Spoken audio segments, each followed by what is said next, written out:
Assalamualaikum warahmatullahi wabarakatuh. Alhamdulillahilladzi anzala ala abdihil kitab wa lam yaj'al lahu iwaja qayyiman. Wassalatu wassalamu ala nabiyil mustafa wa ala alihi ahli sidqi wal wafa. وقال الله تعالى في القرآن العظيم أعوذ بالله من الشيطان الرجيم إنا أنزلناه في ليلة القدر وما أدراك ما ليلة القدر ليلة القدر خير من ألف شهر تنزل الملائكة والروح فيها بإذن ربهم من كل أمر سلام هي حتى مطلع الفجر. صدق الله العظيم. والله أعلم بالصواب. Segala puji bagi Allah, rahmat salam semoga tetap kepada baginda Rasulullah Muhammad sallallahu alaihi wasallam, para sahabatnya, para tabi'in, para pengikutnya, termasuk kita. Alhamdulillah, jamaah subuh yang sama-sama mengharap ridha dan rahmat Allah. Maaf sebelum doa panjang ini, mari kita untuk menyimak bersama-sama melanjutkan dari firman Allah yang malam tadi dijelaskan terkait dengan kecemburuan orang-orang musyrik. Di saat Quran itu diturunkan kepada baginda Rasulullah Muhammad sallallahu alaihi wasallam, mereka adalah orang-orang yang taklid buta dan hanya mengikuti nafsunya belaka dan tidak menggunakan akal sehatnya. Padahal Allah menciptakan manusia, mulianya manusia ada unsur atau potensi yang Allah titipkan pada manusia, itulah akal. Itulah akal. Akal merupakan utusan kebenaran, dan akal pula adalah menjadi kendaraan dalam pengetahuan, sehingga hamba Allah meningkatkan ilmunya dengan waktu yang sekian ditentukan namanya, itu kendaraannya akal, hingga dengan akal itulah hamba Allah memiliki ilmu,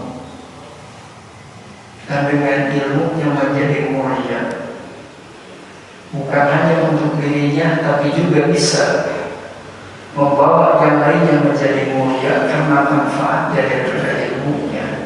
Dan itulah karena dalam hadis Nabi dikatakan ketika hamba Allah wafat, 3 hal itu yang tidak akan putus amalannya, antara lain adalah ilmin yang tafa'u bihi, ilmunya yang dimanfaatkan.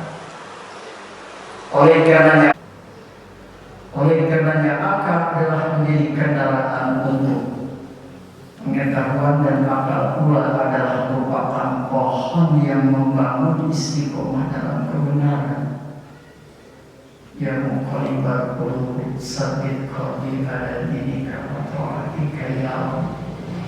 Tetapkan hati ini yang dibarengi dengan akal yang sehat, karena manusia itu mudah sekali terkompang-ambing, terpengaruh, terkontaminasi dengan lingkungan, bisikan. Dan Allah bahkan demikian yuhi ba'dhum ba'dhan yuhrufan qalibul. Kadang-kadang bisikan-bisikan itu bukan bisikan yang untuk menguntungkan, bisa jadi manusia ujung-ujungnya bisa celaka. Dan iblis itu begitu, tidak sekaligus menyuruh orang untuk berbuat mencuri, berbuat jahat, tapi itu bisa duduk pelan-pelan. Oleh karena kembali akal adalah merupakan utusan kebenaran, dan ini modal utama untuk hamba Allah, sebagaimana Allah firmankan inna khalaqnal insana fi ahsani taqwim itu adalah ada bentuk yang mulia pada diri manusia karena akalnya, sehingga dikatakan dalam Al-Quran itu adalah ulul albab. Orang yang menggunakan akalnya adalah disebut dengan ulul albab. Karena itu pula bisa akal itu bisa menjaga pribadi seseorang yang dimiliki akal itu dari tidak melakukan jahat, tidak melakukan kemaksiatan, sehingga menyebutnya aklun akhalat, satu ikatan yang mengikat sehingga terikat mengikat nafsunya, tidak terjerumus untuk mengikuti nafsunya. Karena nafsu adalah maratu bisu, nafsu itu adalah yang condong kepada kejahatan. Maka dengan adanya saum, inilah salah satunya. Subhanallah, karena dalam kehidupan saum itu bagaikan evolusi biologis makhluk hidup yang menuju dengan bentuk kesempurnaan yang disebut dengan metamorfosis. Ini dalam biologi itu ulat yang jijik sehingga dia menjadi kepompong, dia membalut dirinya dengan diam sekian lama, dan disitulah dengan kekuasaan Allah bisa merubah dirinya dari ulat yang menjijikkan itu menjadi kupu-kupu yang indah dengan terbang kemana-mana. Pun demikian itu manusia hamba Allah dengan saum ini adalah bagaikan untuk merubah evolusi biologis makhluk hidup ini sehingga menjadi hamba Allah yang bertakwa, hamba Allah yang mulia, terjaga ucapannya, terjaga hatinya, pendengaran dan penglihatannya. Itulah merupakan didikan daripada saum. Bukankah baginda Rasulullah SAW pernah menyampaikan saat ada sahabatnya ya masyarakat sahabat, bagi para pemuda-pemudi,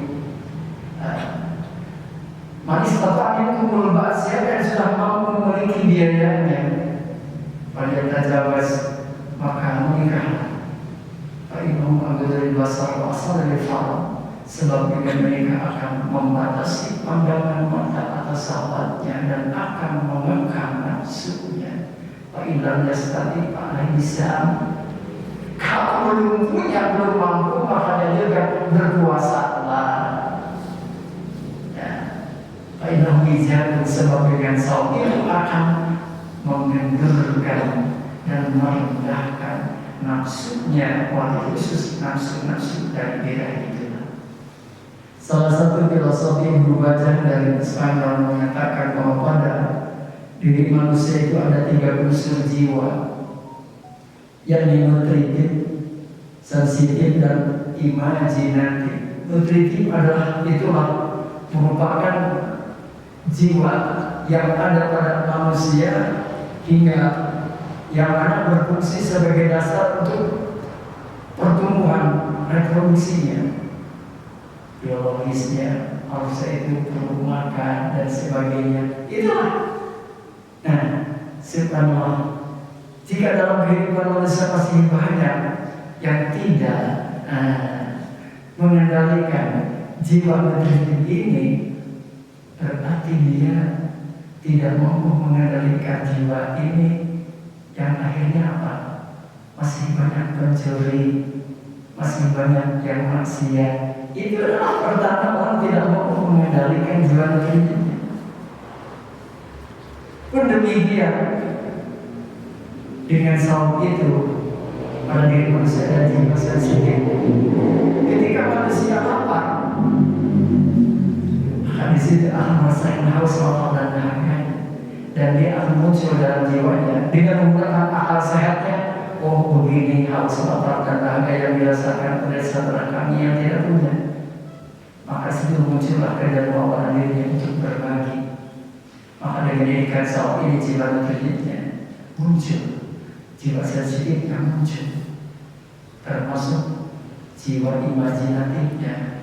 Kalau aku melanggar, hingga bisa dihitung-hitung, kalau saya puasanya sembarangan, sehingga dia membaca dalil-dalil, petunjuk-petunjuk, akhirnya itu bisa menggunakan bisa menghitung, waduh, bagaimana saum saya tahun ini, hari ini, minggu ini, bulan ini, apakah saum saya. Itulah jiwa daripada jiwa imajinatifnya, bisa membaca ayat-ayat Allah. Kalaulah pada saat ini yang paling mengerikan, anak bangsa yang masih korupsi, padahal dia Islam. Allah mana Islamnya bagaimana? Itu tidak terkendali. Dari tadi jiwa nutritifnya, jiwa sensitifnya, termasuk jiwa imajinatifnya. Kadang-kadang itu dikalahkan hukum itu dengan materinya, sehingga gelaplah. Nah itulah kalau nafsu menguasai akal, maka subhanallah taala tidak sedikit.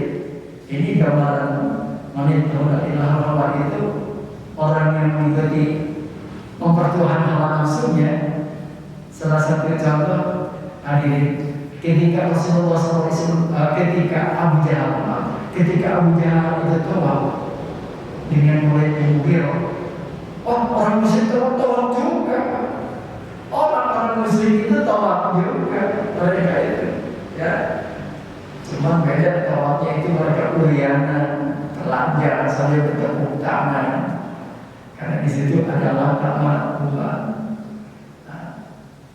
Dalam putaran-putarannya dia berbisik-bisik, patahan dasar, pisah di Nabi Sallallahu Alaihi Wasallam, Abu Jahal. Dia bertanya kepada Abu Jahal, Wallahi inni la'alamu annahu lasadiq. Demi Allah sesungguhnya Muhammad itu orang jujur. Maka Allah Muhammad dari kata. Lalu itu mulai di Mughirah bertanya, wah masa kita, bagaimana? Kok kamu tahu demikian? Apalagi ya Abu Syamsin, wah dikatakan oleh Mughirah Abu Syamsin. Kenapa? Karena memang wajahnya itu adalah orang yang tampak, gagah, membaca surat masyarakat, ketika serat itu betul-betul. Serat itu orangnya posturnya besar tinggi, kaya lagi, kaya itu orang umumnya luar biasa. Makanya ketika serat orang, kalau orang di bahasa kita, serat izin dengan hartana banyak, beda dari sampai Allah. Hadir pengaruhnya luar biasa. Sehingga diberi ya Abbas Samsin kunna nasmihi bi sawahi sayyidil amin. Hai Abbas Samsin, aku memberi nama Muhammad itu sejak kecil dengan namanya adalah Al-Amin. Palamantama akhlak wa kamu harus ketika sempurna akal pemikirannya menjadi cerdas. Nasmihi al-kandab al-khair, aku ganti Al-Amin itu dengan si Al-Qadha. Nah ini khianat yang Abu Jahal tahu bahwa kejujuran Rasulullah dari sejak kecilnya, tapi ketika tersaingi dalam kehidupannya dengan materi pengaruh lainnya. Kalau orang sudah terpengaruh dengan materinya, takut tersaingi dengan kedudukannya, dengan kekayaannya, mulai di situ akal sehatnya mulai hilang. Ya, sehingga itulah gambaran yang diingatkan Allah. Apa ayat tahu dari Allah wa Allah ala ilmi wa khatama ala sam'ihi wa qalbihi wa ja'ala basarihi gisabatan wa ma yahdihi min ba'dillah afala tadhakkarun. Itulah yang Allah paparkan.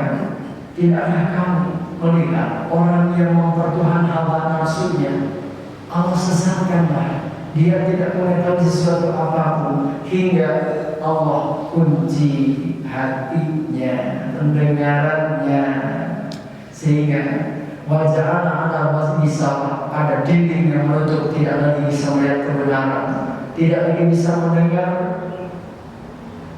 nasihat yang benar. Itu dalam Al-Amr 172 itu diingatkan manusia itu punya mata, lahum a'yun, lahum absar, lahum qulubun. Mereka punya mata, tapi tak melihat, punya telinga tapi tak mendengar, punya hati tidak bisa memahami. Oh, ini sampai kok sudah sekian tahun lama ya itu menyusun sainnya. Ini sebenarnya dari itu mengutip dari firman Allah, bermata tapi tak melihat, bertelinga tapi tak mendengar. Itu menjadi dia. Kalau sudah buta maka dia tidak bisa melihat kebenaran dan tidak bisa lagi mendengar mana yang nasihat yang baik. Kenapa? Karena tadi akal sehatnya sudah dikuasai dengan nafsunya. Pada diri manusia itu ada tiga, satu fitrah, jiwa kesucian, itulah dikatakan jiwa malaikat.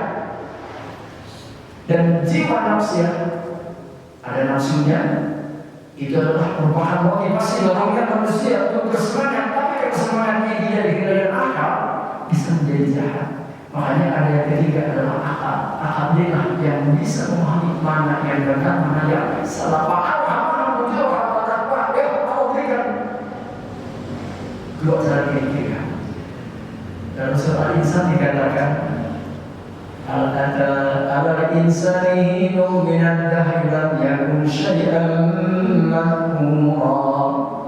Inna khalaqnal insana min nutfatin amsalin nabtali faja'alnahu sami'an basira. Allah ciptakan telinga dan penglihatannya. Kemudian Allah berikan petunjuk, imma syakirun wa imma kafur. Ada yang bersyukur, ada yang kufur. Itu akal memilih. Ada yang berjalan kanan, ada yang berjalan kiri. Inna anna likafirina salasila wa ila wasabira. Sudah diancamkan. Ini ancamannya bagi yang memilih jalan kiri. Ini adalah merupakan janji bagi orang yang mentaati. Itu gambaran Al-Quran. Oleh karenanya itu orang-orang berkeinginan Quran itu turun kepada mereka. Antara lain itulah salah satunya adalah Walid bin Mughirah. Itu orang Mekah kaya raya. Dan yang kedua siapa? Urwah bin Mas'ud As-Saqafi. Dari mana dia? Dia adalah orang kaya raya dari Taif. Sampai dia mengatakan ista'adan Quraisy menjual Quran adalah Muhammadin wa fakirun yatim. Mereka sangat iri sekali, benci sekali. Kenapa Quran itu turun kepada Muhammad yang notabene dia adalah seorang yatim dan fakir? Memang kenapa itu? Waqtahu aynazala ala ahli al-Quds. Sebab mereka itu berkeinginan lebih senang Quran itu turunnya lebih layak kepada mereka adalah pembesar Quraisy yang kaya rakyat, yang besar pengaruhnya. Itulah anggapan mereka. Jadi dianggapnya karena yang mereka mengira innal adimu ada diyakulahu man wajah. Jadi kemuliaan itu pada harta dan kedudukan. Itu anggapan mereka, tapi tidak, subhanallah. Wahada jahiliyah, itulah pendapat para jahiliyah. Jadi mungkin saja sekarang dia begitu ya. Di kepanjangan dari jahiliyah dulu mungkin bisa jadi sekarang itu. Siapa yang punya pengalaman, siapa yang punya kekayaan, itulah yang mulia, walaupun dia adalah akalnya jahat. Ya.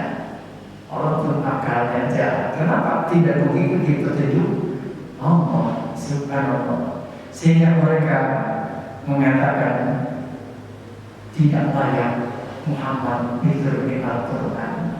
Allah menjawabnya, nahnu qasamna bainahum ma'isatan fil hayatid dunya. Aku yuksibuna Muhammadin. Apakah mereka yang membagi itu kami Allah? Dia surah Jurur ayat 43. Kok menyatakan demikian? Kami wahai manusia yang membagi-bagi dari umurnya, rezekinya, akan berapa lama, apakah hidupnya akan sehat atau akan muda, akan sulit. Kami lah namu qasamna bainahum ma'isyatan fil hayatid dunya. Bahkan Allah tinggikan sebagian, ada yang kaya, ada yang punya ilmu,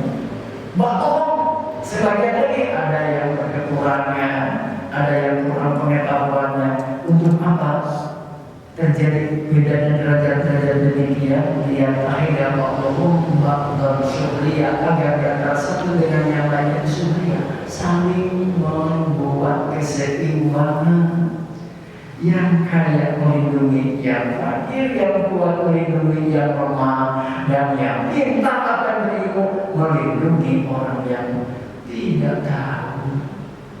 Subhanallah. Bukankah dalam surah Al-Qur'an dijelaskan, wa ibadur rahman alladzina yamshuna 'alal ardi hauna, hamba-hamba Ar-Rahman, penuh kekasih Allah, itu sebenarnya ibadur rahman. Pertama, alladzina yamshuna 'alal ardi hauna, ketika dia berjalan penuh hati-hati, jangan sampai menyenggol, menyikut orang.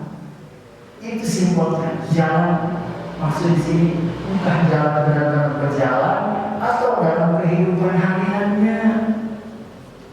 Maka dengan didikan saum inilah mendidik manusia, hati-hati ucapan, hati-hati tindakan.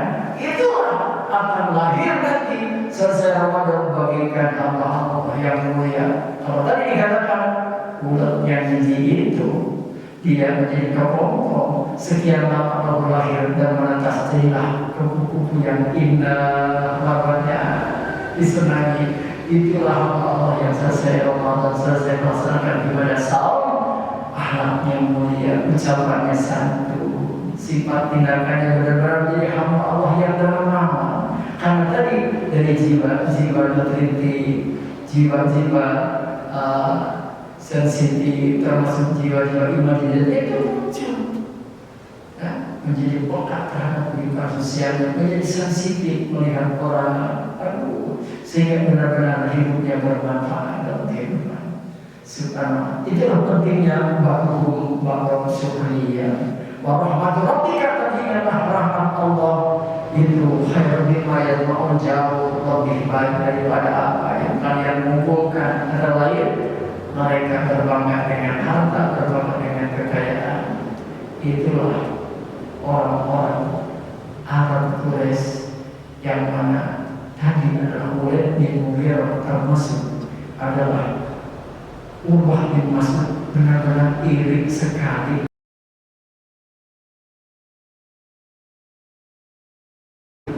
bahwa mereka ingin merebut Quran dari Rasulullah Muhammad dengan mengatakan di atas Muhammad orang fakir, tidak ingin menjadi apa, kita bahasa dia yatim, piatu dan fakir. Tapi kenapa? Maka Allah menjawabnya, nahnu qasamna bainahum ma'isyatan fil hayatid dunya. Kami bukanlah mereka. Oleh karena siapapun di dunia ini diberi kemuliaan dalam harta, jangan sombong. Dengan ilmu jangan sombong. Dengan postur yang baik jangan sombong. Si kaya janganlah bangga, si miskin jangan bersedih. Oh, juragan Mahairat atas menyanyikan kan, si kaya janganlah bangga, si miskin jangan bersedih. Itu semua sudah diingat Allah. Ba'dhum fawqa itu syuhriyah. Di situ ada langit, ada bumi, ada kaya, ada miskin, ada yang pintar. Makanya ibadah Rahman itu benar-benar hauna wa idza khatabahum jahilun, ketika bertemu dengan orang-orang yang sederhana ilmunya, dia itu benar-benar sama, tidak pernah memojokkan orang, apalagi dengan menyalahkan. Kalau memang benar-benar salah, benar-benar dia meluruskannya dengan santun, dengan mengatakan maaf barangkali ini hemat setahu saya ini begini. Tidak mengatakan kamu salah, itu subhanallah. Wa idza qalu salama, ketika berkhutbah kumul jahil, dikatakan jahil itu karena orang keterbatasan dalam ilmunya, sehingga tidak dipojokkan menjadi dasar Allah sekolah itu tidak. Ngaji tidak, tapi dengan kalimatnya santun sekali. Wa idza khatabahum jahiluna qalu salama, santun sekali, santun diposisikan dengan orang. Karena tidak ada jaminan masuk surga dengan ilmu yang tidak ada, tidak ada jaminan ilmunya jangan dianggap oh mungkin kiai ustadz dari mana, tidak ada. Ukuran kemuliaan di hadapan Allah adalah ketakwaannya. Inna akramakum innallahi atqakum, dan ukuran standar dari ketakwaan adalah keilmuan dan kealiman. Ilmunya yang diamalkan. Jadi setinggi derajatnya ketakwaan, justru itu adalah siramannya ilmu. Ya, al-iman kuliah walibas taqwa. Iman itu telanjang, pakaian adalah ketakwaan. Pupuknya adalah disiram dengan ilmu. Air disebut dengan ilmu. Nama pupuknya dengan apa? Dengan nama dengan ilmu itu adalah dia mengamalkannya. Makanya dikatakan innama yakhshallaha min ibadihil ulama. Dengan ilmunya benar-benar dia menjadi orang yang alim, takut. Sebab standar daripada ketakwaan adalah ilmu. Dan disitulah inna akramakum indallahi atqakum. Kiprahnya pun berikutnya, ketika dia memasuki waktu malam, walladzina yabituna rabbihim sujadan wa qiyama. Aduh, ini Ramadan ini selesai kita tarawih, ada selang kita bangun lagi, yuk salat lagi, harta walaupun hanya 2 rakaat, niatkan kita hajat atau apalah itu diangkat sehingga orang itu sholat semalaman, apalagi menjaga dan jemaah Isya nyambung, jamaah subuh sampai sekarang masih duduk. Sebentar lagi akan masuk waktu Isya, masuk dari waktu duha, keluar dari masjid ini membawa amalan nilai bagaikan orang yang melaksanakan ibadah haji dan umrah. Subhanallah. Karena itu kita harus tahu ini waktu yang sangat tinggal berapa hari lagi di Ramadan. Jangan diubah-ubah, jangan dilalaikan. Walaupun bapak ngantuk, insya Allah tidurnya pun adalah ibadah. Cuma jangan tidur terus di subuh sampai ke ruh. Ada waktu-waktu iya, jangan itu. Cuma untuk Ramadan ini, subhanallah, amalan-amalan ini untuk memasuki kita mendapatkan Lailatul Qadar. Jagalah sholat berjamaah yang 5 waktu. MR dengan perwakinya, isi dengan zikir dan tilawahnya. Bahkan di akhir-akhir 10 akhir Ramadan, Rasulullah memperbanyak iktikaf. Makanya amalan di bulan Ramadan akhir itu perbanyaklah iktikaf. Tadi Bapak masuk ke masjid dengan kaki yang kanan, nama itu iktikaf lillahi ta'ala. Niat saya iktikaf, itu langkah. Bapak di masjidnya mau zikir, mau baca, atau tadi mau sholat, itu apa sudah diniatkan iktikaf. Jadi selama ada di masjid, benar-benar Bapak mau zikir ataupun Bapak mau mendengar sudah termasuk iktikaf. Hanya jangan diniatkan masuk ke masjid baik mendengar ya. Tapi ketika di masjid turun lalu selanjutnya begitu, itu adalah rezeki. Ya, rezeki. Ketika bangun lagi istighfar lagi, zikir lagi.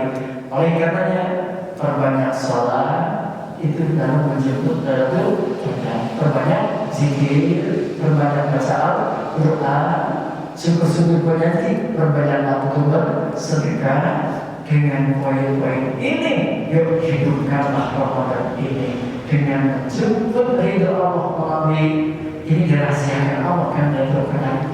Ada melalui penelahan dan hadis Rasulullah, dan juga Rasulullah menyebutkan ini bukan berarti di malam-malam ganjil saja, sehingga jangan sampai hitung-hitungan karena kata orang malam Lailatul Qadar pada malam 1, 2, 3 sehingga pas 20 jempling di masjid kan 21 baru penuh lagi, 22 jempling lagi. Tidak, rahmat Allah tidak ada istilahnya terputus. Terus rahmat Allah itu siang dan malam bahkan. Jadi jangan dikatakan Lailatul Qadar itu hanya malam saja. sehingga liar siapnya tidak. Sampai bertanya, Ustaz bagaimana? Kalau di kita kan ini lebih mahal, kalau di Amerika kan habis siang, berarti bagaimana itu? Subhanallah, itu tidak bisa dipikirin, itu urusan Allah. Inna bi'abis samawati wa ikhtilafil laili wan nahari ayatin ulil albab. Orang berulama mempunyai pikiran akal yang sehat. Ya, tidak usah mikirin negeri yang lain. Dia hidup berpijak di sini, langitnya itu, mataharinya itu, waktunya yang ini, itulah yang harus dilaksanakan. Sehingga dalam kondisi sehat Bapak dengan menggunakan akal sehat, saat itulah dia melaksanakan ibadah saum. Teman saya kemarin pulang dari umrah, sampai dia bertanya, Ustaz katanya saya dari sana jam 8 katanya pulang dari Jeddah itu, pulangnya jam 8. Berarti dengan Indonesia kan sudah beda waktunya berapa jam? 4 jam. Sehingga puasanya itu dia tidak lagi sempurna seperti puasa kita dari subuh sampai maghrib dengan sekian jam, tekor 4 jam. Lalu dia nanya, puasa saya sah tidak? Loh, memangnya kamu batal tidak? Tidak, saya sampai mengikuti, karena begitu di Sri Lanka katanya di atas di pesawat, si Venezuela sudah membagi-bagikan snack gitu. Waktu di sana kalau di sekitar jam 3-an belum maghrib di waktu kita dengan hitungan jam keberangkatan di sana, karena untuk puasanya tidak. Ternyata begitu pulang dari sana kan mengejar mataharinya ke barat, pesawatnya mengejar ke timur, yang cepat di situ. Begitu katanya di atas langsung ke laut. Saya katakan itu sudah berkurang 4 jam dalam perbedaan waktu antara ini kita beda 4 jam. Makanya puasanya butuh yang pendek, hitungan jamnya menjadi pendek. Kalau mau ingin puasanya pendek, ya tiap hari paling makan uang ini bisa. Itu jadi di mana pun kita berada, tidak dalam artian mempertahankan puasa saya kurang 4 jam, nanti saya bersama yang 4 jam per hari, kita sudah waktu Isya. Sudah waktu Isya. Tidak. Itulah hadirin, dengan menggunakan akal Allah berikan ilmu mereka tadi, bahwa akal itu kendaraan ilmu. Akal itu adalah pohon yang membuat kita istiqomah. Innal ladzina qalu rabbuna Allah tsumma istaqamu tatanazzalu 'alaihimul malaikatu alla takhafu wa la tahzanu wabshiru bil jannati allati kuntum tu'adun. Orang yang istiqomah tidak akan takut ketika azab datang. Alla takhafu wa la tahzanu, jangan bersedih, jangan takut menghadapi akhirat karena kamu ini, maka waksir orang itu diberikan kabar gembira oleh malaikat bil jannah, nih tempat yang akan kamu huni. Hidup dengan Al-Quran akan selamat dunia dan akhirat. Karena itu tiap hari jangan pernah lupa untuk senantiasa berinteraksi dengan Al-Quran. Bacalah sekemampuan Al-Quran, pahami pelan-pelan kandungannya. Setelah kita mati, lalu yuk kita amalkan. Sudah bisa mengamalkan, syukur kau tidak bisa mendakwahkannya. Insya Allah Allah muliakan, Allah berikan keberkahan dalam hidupnya, bahkan Allah selamatkan dari dunia maupun akhiratnya. Allahumma sholli wa sallim wa barik. Amin. Hamd syakirin. Alhamdulillah hamdan yu'tini abahu wa yukafi mazidahu ya rabbal alamin. Kami yang paling sadari wasingkat karim wa alinsu.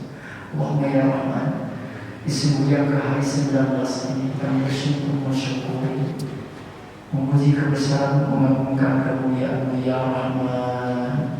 Ampunilah dosa kami, dosa ibu bapak kami, dosa guru-guru kami, dosa kaum muslimin muslimat. Ya Allah, kuatkanlah iman kami, suburkanlah iman kami, istiqomahkanlah ibadah kami, Muliakanlah kami dengan akhlak yang mulia yang dicontohkan bagi Rasulullah Sallallahu Alaihi Wasallam. Wujudkan segala cita kami yang mulia dapat membahagiakan dan akhiri hidup kami dengan husnul khatimah.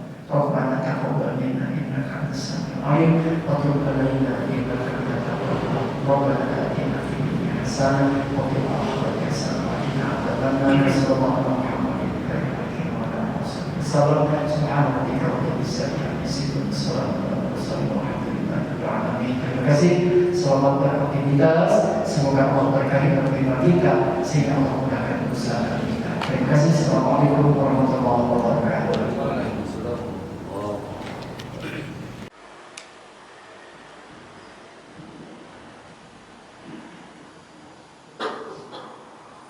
Silakan masih.